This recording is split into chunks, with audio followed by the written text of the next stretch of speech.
ওম নমো ভগবতে বাসুদেবায়। জয় মা লক্ষ্মী। নমস্কার বন্ধুরা, 2026 সালে মাঘী পূর্ণিমা কবে পড়েছে, এই দিনের বিশেষ বিধিনিষেধ, সত্যনারায়ণ পূজার সময়, গঙ্গা স্নানের সময় এই দিন কি খাবেন ও খাবেন না, বিস্তারিত দেখবেন আজকের পর্বে। মাঘী পূর্ণিমা ইংরাজি 1 ফেব্রুয়ারি 2026, বাংলা 18ই মাঘ 1432 বঙ্গাব্দ রবিবার। পূর্ণিমার উপবাস ও নিশি পালন করতে হবে। মাঘী পূর্ণিমা 2026 কখন শুরু ও কখন শেষ হবে? মাঘী পূর্ণিমা 1 ফেব্রুয়ারি 2026 ভোর 5:52 শুরু হবে এবং পূর্ণিমা তিথি 2রা ফেব্রুয়ারি 2026 ভোর 3:38 শেষ হবে। গঙ্গা স্নান ও দানের শুভ সময় থাকবে 1 ফেব্রুয়ারি, বাংলা 18ই মাঘ রবিবার, ভোর 4:10 থেকে সকাল 8:30 মধ্যে। মাঘী পূর্ণিমার দিন শ্রী সত্যনারায়ণ পূজার শুভ সময় থাকবে ইংরাজি 1 ফেব্রুয়ারি, বাংলা 18ই মাঘ সন্ধ্যা 5:20 থেকে 6:56 মধ্যে। এই সময়কালে শ্রী সত্যনারায়ণ পূজা, শ্রী সত্যনারায়ণ ও লক্ষ্মী পূজার শুভ কার্য সম্পাদন করতে হবে। এবার আমরা আপনাদের জানাবো মাঘী পূর্ণিমার বিশেষ বিধিনিষেধ, গৃহস্থের কল্যাণে এই দিন কোন কোন কাজগুলি করবেন ও করবেন না, এবং বিশেষ কোন খাবারটি ভুল করেও মাঘ মাসের পূর্ণিমায় কেউ খাবেন না। 27টি নক্ষত্রের মধ্যে অন্যতম মঘা থেকে মাঘ পূর্ণিমার উৎপত্তি। পুরাণ অনুযায়ী মাঘ পূর্ণিমার দিনে স্বয়ং ভগবান বিষ্ণু গঙ্গায় বাস করেন, তাই এই দিন গঙ্গা স্নানের বিশেষ মাহাত্ম্য রয়েছে। গঙ্গা স্নানের পর দান করতে হয়। এই বিশেষ তিথিতে প্রয়াগরাজে 1 মাসব্যাপী কল্পবাসের সমাপ্তিও ঘটে। পৌরাণিক গ্রন্থে মাঘ পূর্ণিমার মাহাত্ম্যের উল্লেখ পাওয়া যায়। প্রচলিত আছে এই দিন দেবতারা নিজেদের রূপ পরিবর্তন করে গঙ্গা স্নান করতে প্রয়াগরাজে আসেন। যারা প্রয়াগরাজে 1 মাস পর্যন্ত কল্পবাস করেন, তার সমাপ্তি এই মাঘ পূর্ণিমার দিনই কিন্তু তারা করেন। কল্পবাসের পর মাঘ পূর্ণিমার দিন গঙ্গা দেবীর পূজা করে সাধু সন্ত ও ব্রাহ্মণদের তারা সযত্নে ভোজন করান।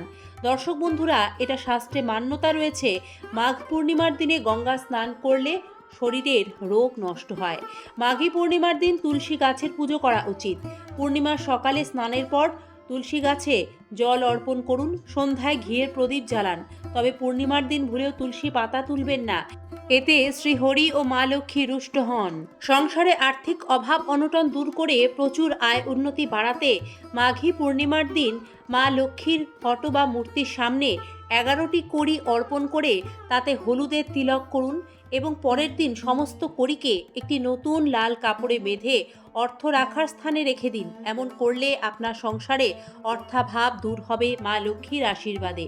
শাস্ত্রমতে এই দিন অশ্বত্থ গাছে দেবী লক্ষ্মী ও ভগবান নারায়ণের আগমন হয়, তাই স্নানের পর মাঘী পূর্ণিমার দিন সকালে অশ্বত্থ গাছে জল অর্পণ ও পূজা করুন, সন্ধ্যায় প্রদীপ জ্বালিয়ে আসুন। এরপর দেবী লক্ষ্মী ও ভগবান নারায়ণের আশীর্বাদে ভাগ্যে থাকা সমস্ত কষ্ট দূর হয়।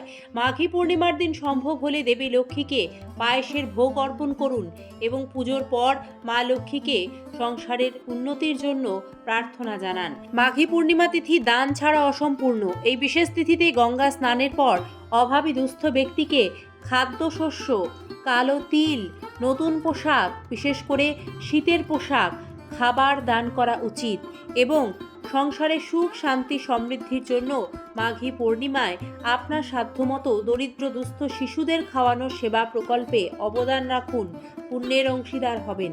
ধর্মীয় বিশ্বাস অনুসারে মাঘী পূর্ণিমায় দান বৃথা যায় না। এটি ভক্তের জীবন থেকে দারিদ্র্য দুঃখ দূর করে, পুণ্য সঞ্চয় করে। বলা হয় এই দিনে দান করলে পূজার পূর্ণ সুফল পাওয়া যায়, ভগবান বিষ্ণুর আশীর্বাদ লাভ করবেন। সংসারের মঙ্গলের জন্য মাঘী পূর্ণিমার দিন কয়েকটি বিশেষ নিয়ম নিষেধ আছে। যেমন মাঘী পূর্ণিমায় ভুলেও মূলো বা মূলা খাবেন না, কারণ মাঘ মাসে মূলো খেতে নেই।